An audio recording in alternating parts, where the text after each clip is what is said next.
Hello, my name is Das from IDTechEx, and I'm going to be telling you about some of the latest innovations in printed and flexible electronics in 2016.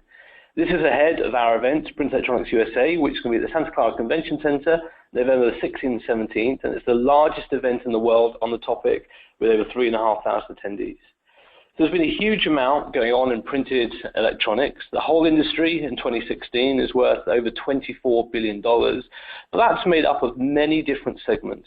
Some of those are very mature and established, and others are still very embryonic and growing, albeit from a very small base today. So it's a mixture of industries and technologies which are different points of commercialization, maturity, and profitability, as shown here on this slide. Let's have a look at some of the key highlights.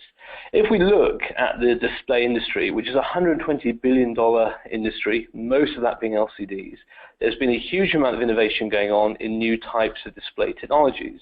That includes displays which can be on plastic substrates, or others which can be on flexible substrates. These involve thinner, lighter, and more robust displays, and there's been significant announcements from companies like LG and Samsung as to the money they're investing in this area. Then there are other types like e-paper type display technologies, which is tackling new markets, including electronic shelf labels, quantum dot displays, which are also moving towards being printed, and we're seeing new battlegrounds emerge for other display technologies coming through, including micro LED displays, which can be printed, and also others such as organic semiconductor materials, which can also light up even though they act as a transistor themselves. In the sensor world, there's a huge amount going on here in a variety of different sensors, from piezoresistive sensors to temperature, to gas, to photodetector, and biosensing. In the main, these companies are tackling new applications and due to the new form factors that these sensors provide. That includes tackling things like wearable electronics, making them much more conformal and invisible to the user or the wearer. So we're seeing these sort of sensors being applied to things like clothing and e-textiles, but also to other aspects such as smart plasters or smart band-aids. Flexible batteries have been around for some time, but wearable technology is now providing a lot of pull-through because wearables are seeking the thin, flexible form factors which can be provided by printed and thin-film batteries. This is no longer the domain of small companies alone. We have large companies like Apple, LG Chem, Samsung, and ST Micro who are heavily investing in this whole area, either buying IP or developing their own flexible batteries. And we have new products coming onto the market, such as smart band-aids, to wearable devices around the wrist where the battery is incorporated in the band. And then there's the investment in e-textiles. We've seen a lot of progress in e-textiles just over the last 18 months. Here on the right, you can see some of the VC investments that have been made. This industry in total is worth $150 million in 2016, according to research that we've done here at IDTechEx, moving to over $3 billion in 2026.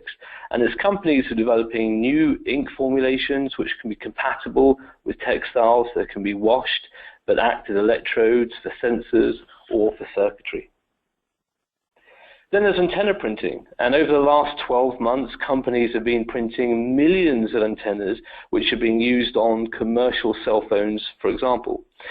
So the benefit of these technologies is that it can be put onto the structure of the cell phone case, and therefore they don't have to be an afterthought anymore. They can be designed to have the optimal performance because they have the whole space of the back of the cell phone to use. And on top of all of that, there's then the world of structural electronics, and we at IDTechEx believe this will be a significant impact going forward. Structural electronics really takes the old electronics, which for the last 100 years have been rigid electronics in a rigid box, into a completely new dimension, literally, where we have electronics now on three-dimensional structures. This is manifesting itself in many different ways. It includes, for example, the combination of 3D printing with 3D printing of electronics, as you can see on the top left there. And in other ways, we're seeing companies who print all the circuitry, the connectors, the switches, for example, on a flat substrate, and then thermoform it or injection mold it into a three-dimensional shape. They're also embedding other components, including LEDs. So now we have 3D panels which both are structural form, but they also incorporate the switches, the wiring, the LED components, and soon much more. And finally, if we look at some of the recent investments that have been made in printed and flexible electronics over the last year alone, we're seeing additional funding coming from a variety of different sources. It includes, for example, investments in OPV manufacturing, investments in thin film manufacturing for things like thin film transistors, but also increasing investment in things like displays, particularly displays on plastic. So this is quite an exciting and vibrant industry. And at IDTechEx, we've been looking at this whole sector for over 15 years.